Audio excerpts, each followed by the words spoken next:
Hi there, I'm Ryan Chandler. Here's your talking points for this week. We'll take an inside look at the race for Texas's top legislator. Mike Collier just inches away from Lieutenant Governor Dan Patrick in the polls, and he's hoping to sway West Texans with a new ad buy in our neighborhood. He'll join us to talk about the campaign ahead. And thousands of Red Raiders returning to campus. We'll hear from Texas Tech President Lawrence Skubanek about what's on the top of his mind for this school year and the next legislative session. From the studios of KAMC Television in Lubbock, your local election headquarters. This is Talking Points. And happy Sunday. Thanks for joining us. It's no wonder Dan doesn't show his face around here. That's Mike Collier's closing line in a new ad that he hopes will sway West Texans away from Dan Patrick in his race for lieutenant governor. It's part of a new 5-figure ad buy targeting Lubbock and Amarillo, and it's part of a bigger recognition by statewide candidates that Texans west of I-35 might be in play this year. To be sure, Dan Patrick has shown his face around here at least once this campaign cycle. In May, he held a presser on border security at the airport. But just this Thursday, as if he heard Collier's comments in Lubbock just the day before, the lieutenant governor is announcing a 131-stop bus tour covering every region of the state. But Mike Collier still says that he's focusing on the issues that Dan Patrick doesn't want to talk about. He held 2 town hall style events here in Lubbock this week where he spoke to teachers, professors, and superintendents about public education at an event hosted by Pastors for Texas Children. They're a religious advocacy group that staunchly opposes vouchers for private and charter schools. That's something that Dan Patrick has vocally supported recently. And the group said that they hoped to inform educators about their options on the ballot this November by hosting the front runners for lieutenant governor, a position that they described as uniquely positioned to impact public education policy. But that panel of front runners was more of a monologue. The pastors telling us that Patrick's office just never responded to their invitations. At least for now, Collier will also be alone on the airwaves in West Texas. His new ad debuting tomorrow and touting his credentials as a businessman and a former Republican, which he thinks will fit in just right around here. And joining us now to talk about this and much more is the Democratic candidate for Lieutenant Governor, Mr. Mike Collier. Mr. Collier, Brian, thank you so much for coming on. thank you. Welcome back to West Texas. I appreciate you coming here because it's not often that we have statewide candidates come to our part of the state. I think the last time you were here was October. Yeah. But it seems like this year there is a little bit more attention paid to Lubbock and the South Plains region from statewide candidates. I know your Democratic counterpart, Beto O'Rourke, has been here at least 3 times. So has Governor Abbott.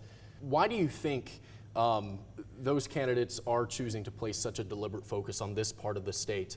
And why has your opponent not come out here in person as much?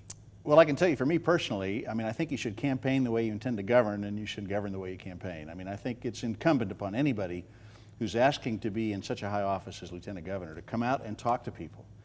And we're here to talk to folks. Public education is a real concern of mine. You know, we're headed in the direction of vouchers. Dan Patrick wants to take us to vouchers. Texans don't want that. We got to solve those problems. We have a property tax problem. You guys are going to sign on to ERCOT. We have a problem with the grid. There's just no substitute for coming out and talking to voters.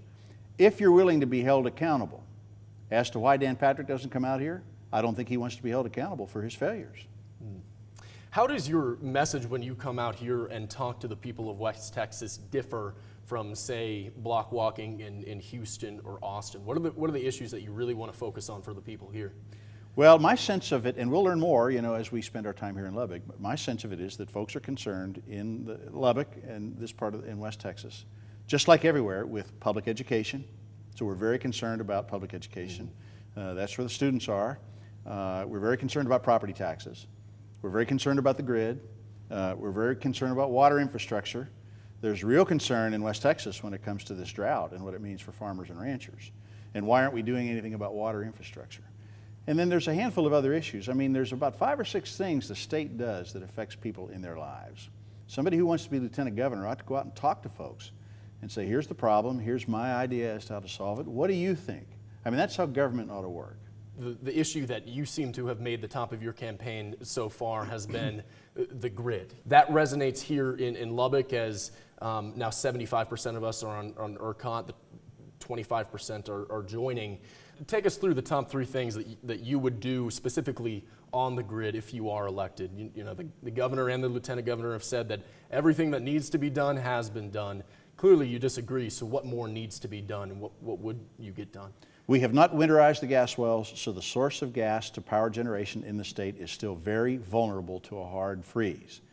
And I'm very dissatisfied with that, and so we have to do that. And we can't just talk about it. We can't just draw up lists and do maps. We have to get out there and actually winterize these gas wells. And it has not been done such that we'll be able to avoid calamity in the winter. And then we have to increase our production capacity to keep up with the growing state. And the way the grid was designed by Enron, I point out, and it wasn't designed to be reliable. It was designed to be profitable. And that's what we find. We are not attracting the capital to build the generation capacity to make sure that we keep up with our growth. And it's very, very concerning to me. Yeah. The way that you talk about this is markedly different than I hear other Democrats talk about this. You know, you like to tout your background in energy and in accounting. And as I think we'll see today with some new messaging that you're putting out in this part of the state, your background as a former Republican. Right, right. Tell us about that, because I think that's a part of your candidacy that not a lot of people know about. Why former Republican? Well, first of all, I mean, I'm coming out of the business world, and that's appealing to people. And I was a Republican for a long time, but when I saw the direction of the state, and I saw that we did not have effective political competition at the statewide level, I could see that we were making decisions, policy decisions, that weren't right for the state. And I expected that they would just get worse and worse and worse. That's why I got involved. So pick the issue. I could see that we were going to have problems in the grid, that we weren't dealing with it, and I was right. I was predicting that property taxes would explode, and I was right. I was predicting that we would have more and more difficulties in our public schools, and I was right. And so, you know, the reason why I switched parties and became a Democrat is to create political competition, draw attention to the problems we face as a state, and inject some business reasoning and accounting reasoning into solving these problems. And I think, Ryan, that's why we came so close 4 years ago. Vouchers have become they have been an issue for a while, but there has been a reheated conversation just in the last few months between state leaders like Governor Abbott and Lieutenant Governor Patrick. Flesh out for the people of West Texas why you believe that they are not the right route to go. Because, I mean, people here are very red, they're very supportive of school choice, and that is the argument on the Republican side for why they could help people. Why do you disagree with that? I strongly disagree with vouchers because it'll only achieve one thing, which is to pull money out of public schools and cause our property taxes to go up. That's the only thing that it'll achieve. You know, we only have 300,000 students in all the private schools in the state. I mean, look around. How many private schools are there in the Lubbock area? How many students are in private schools? All it'll do is take money that's meant for public schools and send it to wealthy families. And if you look at the cost of private schools, you know, the average cost of private schools is a multiple of what they're suggesting in these vouchers, which means it's not. And then the other thing is the Constitution says it's our job, it's our duty as a legislature to have free public schools. That's our job, and that's the job that they aren't doing. So I think it would cause property taxes to go up. We have a real problem with property taxes. It'll cause our funding for public schools to go down, and you'll see money shipped from Lubbock to Houston and Dallas, going to rich families. A bad answer for Lubbock. Property taxes is so linked to the issue of education, of course, as well, but statewide leaders have tried to tamp down on property taxes for years and seemingly pulled out all the tools that they say they have at their disposal, and people are still unhappy with where they are right now. And of course, so many property taxes are levied by you know, the city municipal governments, not the state. The state doesn't levy any property taxes, right? So how, as a statewide official, can you use the powers of state government to bring those down? I know this from the business world, if you don't deal with the problem honestly, the problem is likely to get worse. Look at Dan Patrick, who got elected 8 years ago, running on a platform of reducing property taxes, but he has not been honest with us or himself. And so taxes have not gone down. Taxes have gone up. He's been working on this for 8 years and they keep going up because he's not being honest with why we have a property tax problem. The problem with property taxes is state fiscal policy. They are not a good partner. They don't pay the freight when it comes to schools, when it comes to criminal justice, when it comes to mental health, which is landing on the backs of county commissioners.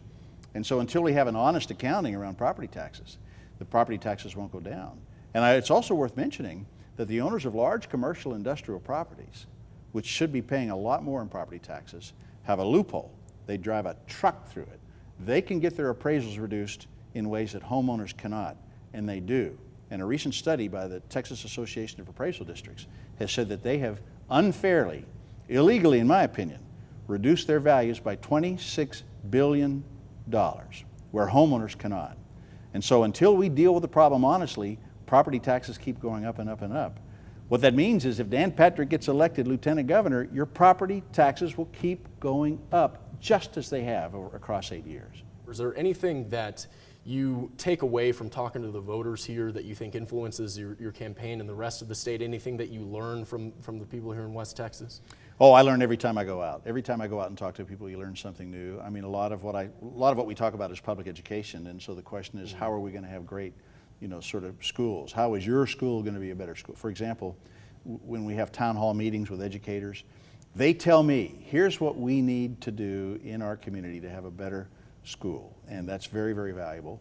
And that helps me shape my messaging around the state, and it also helps me prepare for the job. And the issues, again, grid, water, schools, property taxes. We should expand health. I mean, hospitals are closing. I know that may not be the issue right in Lubbock because Lubbock's a big city, but if you go out in surrounding areas, people are very concerned about hospitals closing. Mm-hmm. How do we solve that problem? Broadband is a perennial issue. I always learn, and I make friends, and that's very important, Ryan. Mike Collier, Democratic candidate for Lieutenant Governor, thank you so much for joining us. We appreciate your time. Thank you. Thank you. Thank you very much. And when we come back, we'll hear what's on the top of Texas Tech President Lawrence Skuvenek's mind as Red Raiders head back to class.